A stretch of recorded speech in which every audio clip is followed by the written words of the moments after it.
जो दूसरों की तरक्की से जलता है वो अपनी ही बर्बादी का रास्ता चुनता है। नमस्कार दोस्तों, मैं संगीता त्रिपाठी आपके लिए लेकर के आई हूँ एक मोटिवेशनल स्टोरी। इसे सुनकर आप कभी किसी से ईर्ष्या नहीं करेंगे।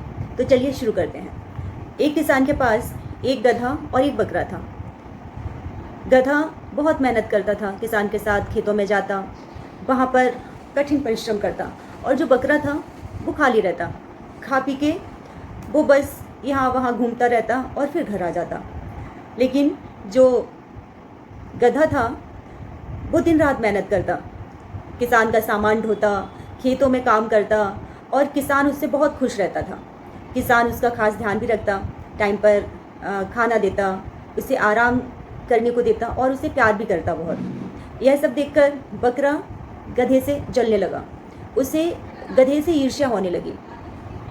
अब एक दिन बकरे ने गधे को गलत शिक्षा देनी शुरू कर दी। उसने कहा कि तू दिन भर काम करता है, दिन भर मेहनत करता है, और ये जो हमारा मालिक है ये बस तुझसे काम ही करवाता रहेगा। अगर तू ऐसे ही करता रहा तो थक कर एक दिन मर जाएगा। बेहतर है कि तू बहाना बना दे कि तेरे पैर में चोट लग गई है और तू काम से बचेगा और तुझे आराम भी मिल जाएगा। अब यहाँ पर वो रोज़ गधे को यही शिक्षा देता। तो एक दिन गधे ने पूछा कि ठीक है, मैं कैसे ये करूँगा। अब यहाँ पर गधे ने बकरे की गलत सीख को मान लिया। उसने कहा मैं कैसे करूँगा। तो बकरे ने बताया कि रास्ते में जाते हुए गिर जाना और बोल देना, गिरने का नाटक करना और कह देना कि मेरे पैर में चोट लग गई, अब मैं हिल भी नहीं सकता, मैं कोई काम नहीं कर सकता। अब क्या था, गधे ने ऐसे ही किया। अगले दिन जब उसे किसान खेत पर लेके जा रहा था, सामान उसके ऊपर लदा हुआ था, उसने गिरने का नाटक किया। तो जैसे ही वो गिरा, नीचे की ईंट पड़ी हुई थी, उस पर गिरकर उसकी एक टांग टूट गई। अब गधा दर्द से करहा रहा था। किसान ने जल्दी से अपने गधे को उठाया, और जब उठाया तो वो खड़ा भी नहीं हो पा रहा था। जल्दी से उठा करके उसे डॉक्टर के पास लेके गए, जहाँ डॉक्टर ने देख करके बताया कि इसका तो पैर में फ्रैक्चर हो गया है, और अगर इसे बकरे की चर्बी मिल जाए कहीं आपको, तो उसकी मालिश से ये बहुत जल्दी सही हो जाएगा।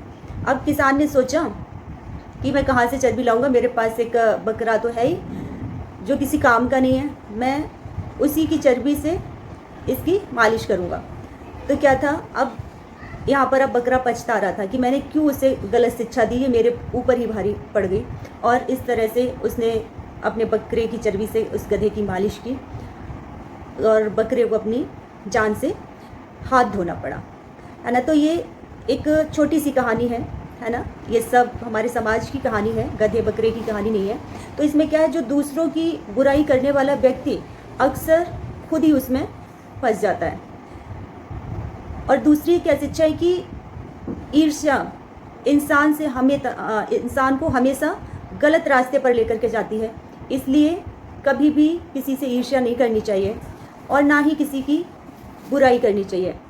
और दूसरी शिक्षा में क्या मिलती है कि अगर हम किसी को गलत शिक्षा देते हैं तो उसका भी पतन होता है, और जो गलत शिक्षा को स्वीकार करता है उसका भी पतन होता है, वो भी मुश्किल में फंस जाता है।